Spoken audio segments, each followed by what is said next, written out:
Ladies and gentlemen, I am SidAlpha. It seems that narrative puzzle games are literally everywhere, and they really do seem to be breeding like rabbits. I have to admit, I really was not enthused to play this game, but somehow, somewhere along the way, it actually managed to change my mind a little bit. That said, let's dive into and take a look at Seasons After Fall.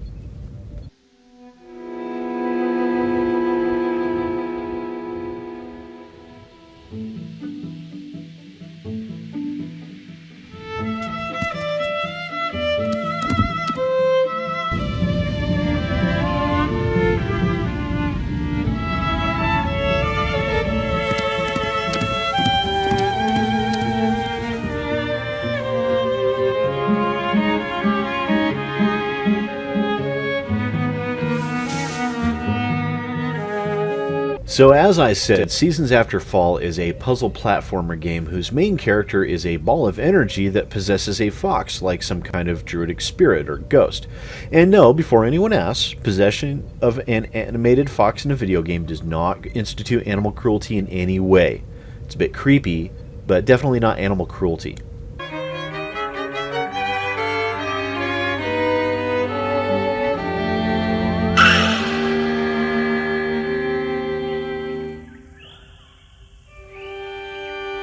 And hey presto!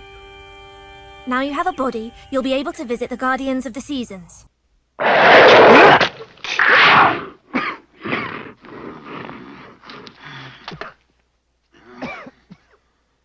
Now, the story progresses as your possessed fox is tasked with gathering a fragment of each season from the four guardians at the behest of an entity known as the Seed. Each fragment allows you to control what kind of weather you move around in and the different climates after having different effects on your surroundings, which makes it necessary to use more than one season in order to complete a good deal of puzzles.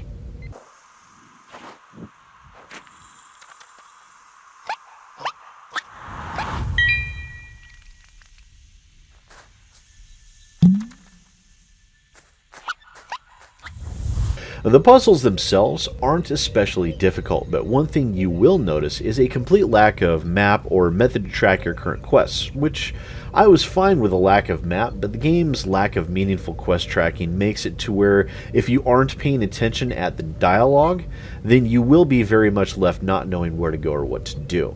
Thankfully, the game reuses the same four areas extensively, so your selections are limited to, if you do end up getting lost, just go to the one of the four, and it does add on to those at some point, but for the most part you have four paths branching out from your base area. So if you're not sure what to do, just go to one of those four areas and you'll probably find. Now, this actually does bring me to one real complaint I have with the game, which, while the levels are extremely well done, large, and beautifully done in a painted art style that I found to be engaging and fantastic to experience, the lack of additional areas really dug down to the game for me, and after I got about 3/4 of the way through the game, I actually started getting bored.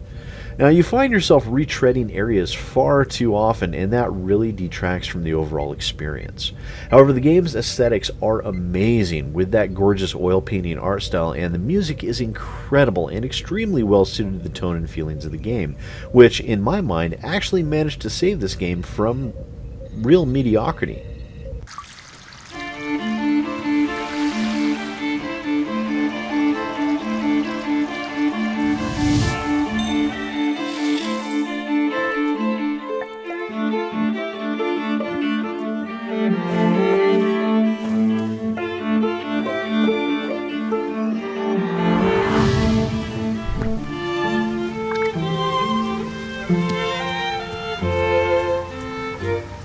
And by mediocrity, I really do mean mediocrity. The puzzles, while varied, are basic, and after a while do start to feel a little samey. But as I said, I started getting bored after the second go-through of each of the four areas, and I learned that I had to go through all four of them again.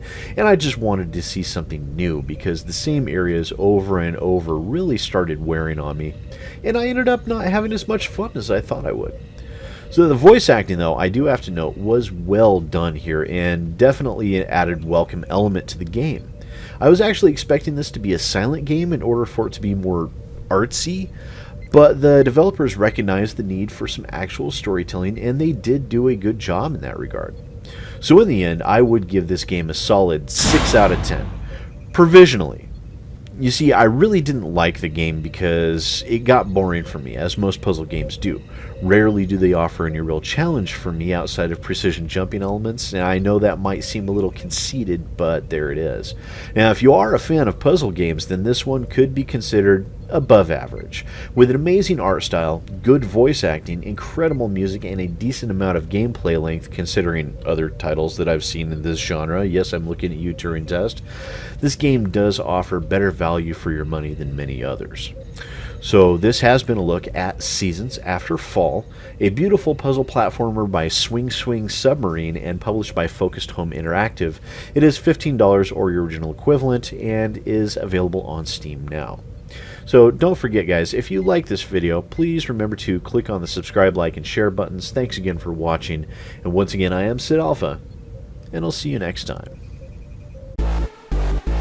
Hi there, boys and girls. Thanks for checking my video out. If you liked what you saw, don't forget to hit that like button and maybe even that subscribe button. Trust me, it works really good.